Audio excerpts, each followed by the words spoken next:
Capítulo 6. A oração. A oração é um instrumento de graça que Deus nos concedeu para falar com Ele. O homem sempre utilizou a oração de forma espontânea. No entanto, as gerações modernas a praticam cada vez menos, pois acreditam já possuir muitas graças. Como consequência, cada vez menos pessoas se voltam para Deus, a ponto de muitas pensarem que podem viver sem Ele. Essa atitude leva a um uso cada vez menor do espírito para fins espirituais e cada vez mais para objetivos materiais. A consequência disso é a perdição, o esgotamento, o racismo, o egoísmo, a exploração do próximo e da natureza, o desprezo, a inveja, etc. Em poucas palavras, vive-se mal, mesmo tendo quase tudo, caminhando para a autodestruição da terra e de nós mesmos. É importante lembrar as palavras de Jesus quando disse: "Eu sou o caminho".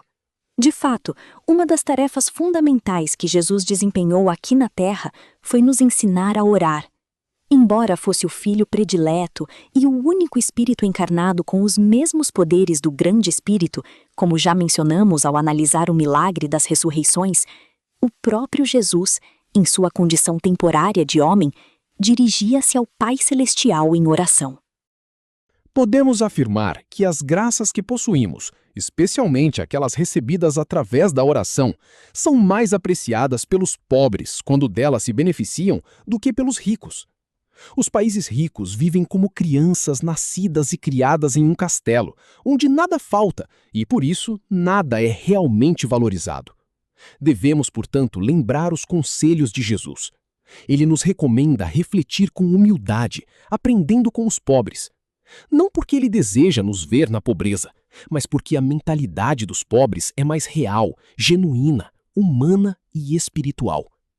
O ideal seria eliminar a miséria, mas essa graça não será concedida somente quando os homens, inclusive os ricos, forem capazes de raciocinar como os pobres.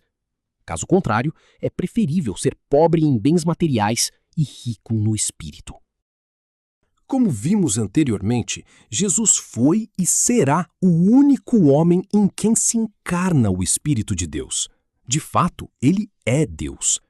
Durante sua vida terrena, poderia ter feito tudo diretamente, sem pedir nada ao Pai Celestial, pois ele é Deus.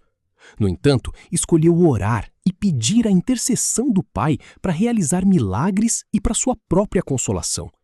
Dessa forma, quis se tornar semelhante a qualquer outro ser humano, tanto na morte material quanto na vida e na oração. O maior ensinamento que Jesus quis nos deixar é o valor da oração. Ele é o artífice da oração. Pedi e recebereis é um dos seus ensinamentos mais significativos. Para aqueles que às vezes têm dificuldade em compreender a importância da oração e precisam de exemplos práticos, podemos compará-la a uma rosa colocada em um vaso. Como Jesus fazia com suas parábolas, podemos nos inspirar nesta narrativa simbólica. Imaginemos que temos um vaso de ouro, esplêndido e precioso, que representa cada um de nós em nossa dimensão espiritual, pois somos filhos de Deus, criados à sua imagem e semelhança. Dentro desse vaso, colocamos uma rosa maravilhosa, que simboliza nossa fé e, portanto, a saúde espiritual de nossa alma. A água que despejamos no vaso representa a oração. Se colocamos pouca água, a rosa enfraquece, assim como nossa fé quando não é alimentada pela oração. Se, no entanto, a água faltar completamente, a rosa seca e morre. No entanto, a fé, sendo uma realidade espiritual e imortal, não pode morrer completamente, mas entra em uma espécie de estado de hibernação. Um vaso sem água se torna um vaso sem fé e, portanto, vulnerável aos ataques do maligno. Alguém pode pensar que, uma vez cheio o vaso com água, isso será suficiente para sempre, mas não é assim. Sabemos que a rosa, para viver, precisa se alimentar continuamente de água, portanto, é necessário sempre acrescentá-la. O mesmo acontece com nossa fé. Ela se alimenta da oração, que se torna indispensável para mantê-la viva e forte. O maligno, por outro lado, pode nos enganar substituindo a rosa verdadeira por uma rosa de plástico. Dessa forma, ele nos ilude, fazendo-nos acreditar que temos tudo o que precisamos, convencendo-nos de que a oração não é necessária e que apenas os bens materiais têm valor. A rosa de plástico, bela na aparência, simboliza essa falsa segurança, mas nunca poderá nos dar a verdadeira felicidade. Quem vive nessas ilusões constrói sua vida sobre esperanças vãs. E quando chegar o momento de nos apresentarmos diante de Deus com uma rosa de plástico, ou seja, com uma alma esvaziada da verdadeira fé e cheia apenas de bens materiais, já sabemos qual será o resultado. Quase certamente muito negativo. Neste ponto nos perguntamos, como podemos ajudar aqueles que caem nesse engano demoníaco? Uma solução é doar um pouco da nossa água, ou seja, orar por sua conversão ou reconversão. No entanto, isso pode não ser suficiente. É importante orar, mas ainda mais importante é fazê-lo junto com eles. Podemos, por exemplo, oferecer-nos para rezar o Santo Terço em suas casas e, se possível, abençoar suas moradias. Tudo isso se resume em uma só palavra: evangelização. Como orar? Existem várias maneiras de se dirigir a Deus. Você pode recitar orações já escritas por outros artistas ou pode orar com sua própria consciência, usando seus próprios conceitos. Deus sempre nos ouvirá. O contato será cada vez mais intenso à medida que a convicção se torna maior. É importante concentrar-se no que está sendo dito, especialmente se estiver usando frases já escritas por outros que não requerem muita concentração. Caso contrário, é melhor orar com suas próprias palavras.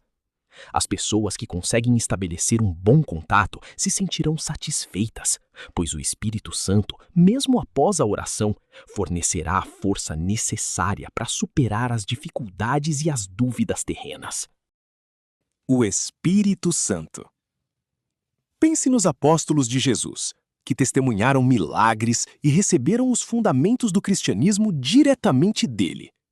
Eles testemunharam sua morte material e puderam ver o Cristo ressuscitado a ponto de tocá-lo. O que poderia estar faltando para eles enfrentarem o mundo e espalharem o Evangelho para pessoas que deveriam acreditar somente em suas palavras? Certamente faltava a eles a força. Uma força sobrenatural que lhes permitisse enfrentar qualquer adversidade que encontrassem em seu caminho. Por isso, antes de retornar ao seu reino, Jesus nos apresentou o poder divino do Espírito Santo. Primeiro, ele o apresentou aos apóstolos, que, como sabíamos, precisavam muito disso naquele momento.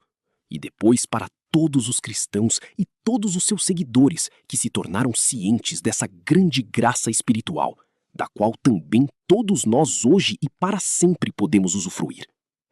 Até mesmo a oração, quando feita com devoção e com a ajuda do Espírito Santo, se tornará muito mais eficaz, e nela encontraremos um refúgio espiritual na terra. A blasfêmia. A blasfêmia é a expressão mais prejudicial que o homem pode dirigir a Deus. Também é a coisa mais prejudicial que se pode imaginar para nosso próprio espírito, pois é o completo desprezo que, ao ser dirigido diretamente ao grande espírito por um espírito limitado como o nosso, nada pode fazer a Deus, mas contamina o espírito daquele que a pronuncia. Isso ocorre porque o espírito dele também faz parte do espírito de Deus. Portanto, podemos dizer que a blasfêmia é a autodestruição contaminante do próprio espírito.